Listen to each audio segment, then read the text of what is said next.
अस्सलाम वालेकुम, मैं अज़ीज़ बिलोच। आप देख रहे हैं रिक्रिएशन टेक। आज हम क्लास 5 है साइबर सिक्योरिटी के ऊपर। जैसे कि पिछले चैप्टर से मैं आपको बताता हुआ आ रहा हूँ कि मालवेयर के कितने टाइप होते हैं। तो यहाँ पे एक और टाइप भी निकल के इसका आता है जिसे हम लोग एडवेयर कहते हैं। एडवेयर बेसिकली काम ऐसे करता है कि सॉफ्टवेयर या ऐप्स या किसी गेम के साथ चिपक के आता है और ये पॉपअप करता रहता है और आपका डेटा कलेक्ट करता रहता है। तो ये जैसे आप मिसाल कोई वेबसाइट आप ओपन करते हैं, वहाँ पे इस तरह के आपको हज़ारों के हिसाब से जो है ऐड देखने को मिलते हैं और आप वो फिर काम किए बिना ही उस वेबसाइट को आप एग्जिट कर देते हैं, क्योंकि आप वहाँ पे काम नहीं कर सकते, इतने सारे आपको ऐड वहाँ पे शो हो जाते हैं। तो इसको हम लोग स्पैमिंग भी कह सकते हैं, क्योंकि ये फिर अनवांटेड एड्स आपको बार बार दिखाता हुआ जा रहा है। और जैसे कि आप मिसाल जाते हो किसी वेबसाइट के अंदर, कोई क्रैक वर्जन का आपने गेम या कोई मिसाल सॉफ्टवेयर आपने डाउनलोड करना होता है, तो वहाँ पे सैकड़ों के हिसाब से आपको फेक डाउनलोड के बटने देखने को मिलते हैं, जिसमें एक दो शायद रियल हो लेकिन बाकी सारे फेक होते हैं। जैसे आप गलती से भी उनके ऊपर आप क्लिक करते हो तो फिर आप वो सॉफ्टवेयर डाउनलोड नहीं कर रहे होते हैं, बल्कि उल्टा आप वायरसेस अपने पीसी में डाउनलोड कर रहे होते हैं। तो इसको हम लोग एडवेयर कहते हैं। इसका काम यही होता है कि आपका डेटा कलेक्ट करता रहता है, आपको स्पाई कर रहा होता है और आपका डेटा कलेक्ट कर रहे होते हैं और उस हिसाब से फिर आपको ये टारगेटेड एड्स शो करवाते हैं। तो ये बेसिकली इसको हम लोग स्पैमिंग भी कह सकते हैं। ये भी एक क्राइम के ज़ुमरे में आता है, साइबर क्राइम के ज़ुमरे में। और ये जितने भी आपके बड़े कंपनीज़ हैं, फेसबुक हो गया, यूट्यूब या गूगल या जितने भी बड़े कंपनी हैं, सब यही तरीका करते हैं। उसके बाद ये आपका डेटा कलेक्ट करते हैं, फिर आपको क्या मिसाल देखना पसंद है या किस चीज़ में आपका दिलचस्पी है, तो फिर उस हिसाब से ये आपको टारगेटेड एड्स शो करवाते हैं। तो इसको हम लोग एडवेयर कहते हैं। तो मालवेयर की एक और टाइप आता है जिसे हम लोग स्पाईवे कहते हैं। बहुत ही खतरनाक चीज़ है, क्योंकि ये एक वायरस की शक्ल में आपके पीसी के अंदर एंट्री मारता है और इंटर होने के बाद ये काफ़ी सारे एक्शन जो है परफॉर्म कर सकता है। खासकर आपका जो स्क्रीन है उसे मॉनिटर कर सकता है, आपका वेबकैम इस्तेमाल कर सकता है, आपका जो वॉइस रिकॉर्डर है उसे यूज़ कर सकता है, आपके मीडिया फाइल्स यूज़ कर सकता है। मीडिया फाइल का मतलब जितने भी आपके साथ मिसाल पीसी या मोबाइल आपके पीसी के साथ कनेक्टेड हैं, तो उन सब को भी ये कंट्रोल कर सकता है अपने साथ। और उसके बाद एक और ये एक्शन परफॉर्म करता है जिसे हम लोग की लॉगर कहते हैं। तो की लॉगर जो होता है ये आपकी जो आप पासवर्ड वगैरह डायल करते हैं ये सब कुछ लॉक कर लेता है। जैसे आपके पीसी में कीबोर्ड है उस पर आप बटने प्रेस करते हैं या माउस यूज़ करते हैं, या जैसे आप टच मोबाइल में वहाँ पे कीबोर्ड उसका यूज़ करते हैं, तो ये सब कुछ लॉक कर लेता है। तो ये शायद आप लोगों को समझ नहीं आ रहा होगा, ये बिल्कुल इसी तरह कि अगर मैं आपके कीबोर्ड के ऊपर एक और डिवाइस रख दूँ और वहाँ पर आप जो भी बटने मार रहे हो या जो पासवर्ड आप लिख रहे हो, आपके पीसी को तो इनपुट मिल रहा है, लेकिन साथ में वो जो डिवाइस मैंने कीबोर्ड के ऊपर रखा है उसे भी इनपुट जो है मिल रहा है। और बाद में मैं जाके ये चीज़ चेक कर सकता हूँ कि आपने फ़लानी जगह में कौन सा पासवर्ड यूज़ किया या क्या ईमेल आपने यूज़ किया। तो इसको हम लोग की लॉगर कहते हैं, जो कि काफ़ी ख़तरनाक चीज़ है, क्योंकि जो आप पासवर्ड या ईमेल वगैरह डायल कर रहे हैं या कोई ईमेल टाइप कर रहे हैं या मैसेज, ये सब कुछ लॉक कर सकता है। और इसका जो एग्जाम्पल है, एक तो होता है स्पाईवे पेगासस। ये काफ़ी ख़तरनाक चीज़ है जो कि इसराइल के कंपनी ने बनाया था और इसके ज़रिए फिर सऊदी गवर्नमेंट ने जो है कासिम खशोगी, जिसका शायद आपने नाम सुना होगा, जो कि न्यूयॉर्क न्यूज़पेपर के एक जर्नलिस्ट थे, उनका इसकी वजह से कत्ल किया गया था। और उसके बाद ये तो खैर इतना आम नहीं है स्पाईवे पेगासस। फ़िलहाल तो इंडिया ने ख़रीदा है, पता नहीं किस मकसद के लिए, उसका तो फ़िलहाल हमें इल्म नहीं है। लेकिन इसके बाद जो दो नॉर्मल टेप आते हैं जो कि अक्सर इंसान लोगों को जो है हिट कर लेते हैं, उनमें एक हैवेक्स आता है, एक एलियन स्पाई आता है। ये दोनों एक बहुत ही ख़तरनाक स्पाईवेज हैं, क्योंकि ये आपको स्पाई कर सकते हैं, आपके कैमरा यूज़ कर सकते हैं, बिल्कुल आपके पूरे सिस्टम पे ये लोग कंट्रोल कर सकते हैं।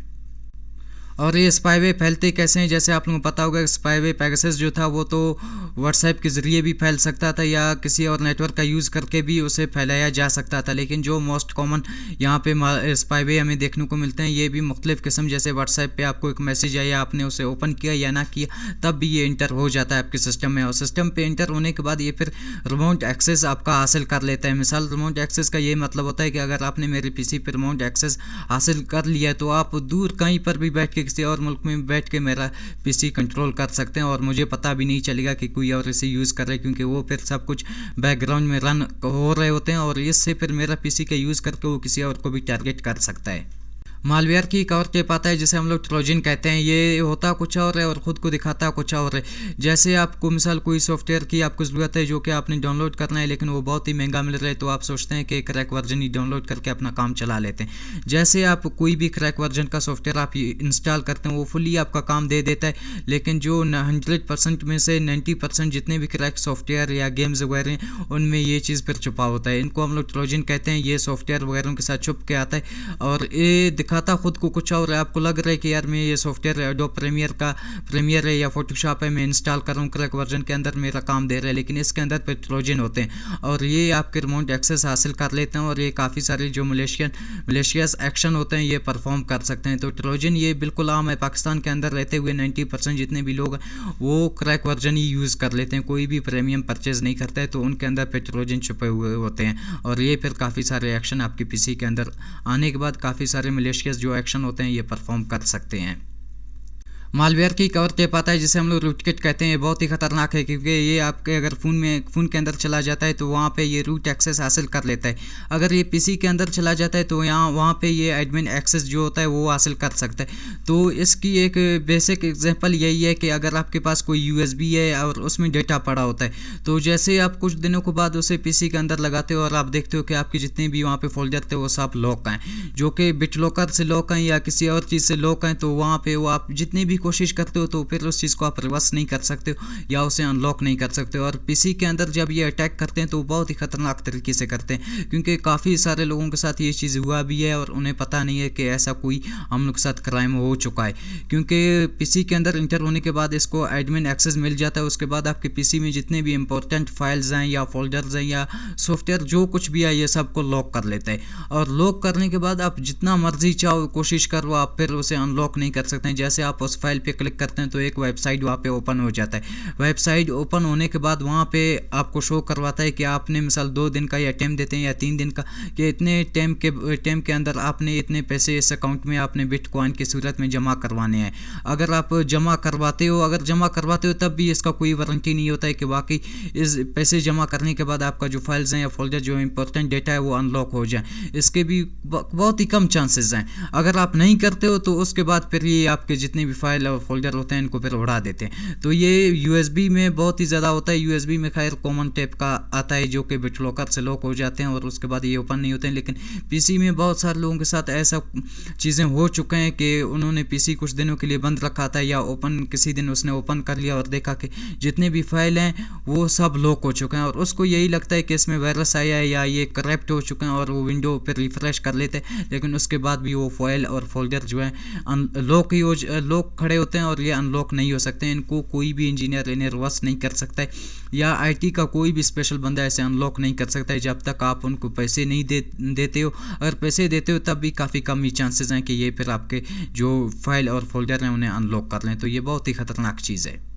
इसकी एक और टेप आता है जिसे हम लोग वानाक्राई रैंसमवेयर कहते हैं। इसने सबसे पहली दफ़ा 2017 के अंदर इसने विंडोज़ के प्लेटफॉर्म को हिट किया था। जितने भी लोग विंडोज़ के सॉफ्टवेयर यूज़ कर रहे थे माइक्रोसॉफ्ट के, उनको इन्होंने टारगेट किया था। और टारगेट कैसे किया था कि विंडोज़ के अंदर एक 0 डे वल्नरेबिलिटी आया हुआ था जिसको इन लोगों ने फिर एक्सप्लॉइट किया था। और एक्सप्लॉइट करने के बाद इन्होंने बहुत सारे जितने भी लोग विंडोज़ का प्लेटफॉर्म यूज़ कर रहे थे उन सबको इन्होंने टारगेट किया था और जितने भी वहाँ पे फाइल और फोल्डर पड़े हुए थे उनको इन्होंने लॉक कर लिया। ये पहला अटैक था वानाक्राई रैंसमवेयर का। एक और किस्म आता है जिसे हम लोग बोटनेट कहते हैं। इस टेक्निक का यूज़ करके हैकर बहुत सारे सिस्टम्स को हैक कर लेता है और उनको हैक करने के बाद फिर जिसको इसने टारगेट करना होता है तो अपना पीसी छोड़ के उनका पीसी यूज़ करके फिर उसके ऊपर वो अटैक कर लेता है। तो इसका सबसे ज़्यादा जो इस्तेमाल होता है ये सॉफ्टवेयर होते हैं या वेबसाइट को क्रैश करने के लिए ये चीज़ यूज़ किया जाता है कि एक वेबसाइट पर बहुत ज़्यादा इन्होंने ट्रैफिक भेजना होता है या कोई और चीज़, जैसे उस वेबसाइट को इन्होंने क्रैश करना होता है। जैसे आपने जो है एशली medicine.com उसका आपने नाम शायद सुना होगा कि उसके साथ क्या हुआ था।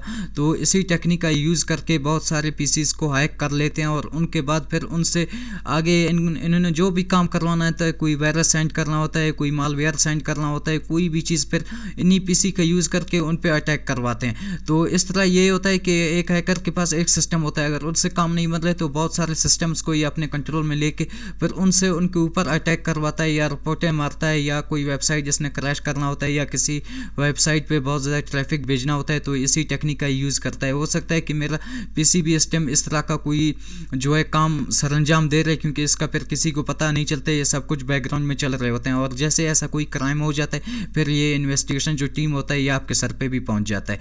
क्योंकि ये बहुत ही खतरनाक तरीका होता है, क्योंकि आप अपना पीसी इस्तेमाल भी नहीं कर रहे हो, शायद आपको इन चीज़ों का पता भी नहीं ना हो, लेकिन एक हैकर आपके सिस्टम को कंट्रोल करके फिर उसी से जिसको इसने टारगेट करना होता है उसी को फिर ये टारगेट आपके मशीन का यूज़ करके उसे टारगेट कर लेता है। तो इस तरह के जितने भी मशीन्स होते हैं, पीसी होते हैं, उन्हें हम लोग डेड मशीन भी कह सकते हैं, या ज़्यादातर जो लोग होते हैं उन्हें ज़ोंबी मशीन कहते हैं, ज़ोंबी मशीन, क्योंकि इनका यूज़ करके फिर एक सिस्टम को ये लोग टारगेट कर लेते हैं।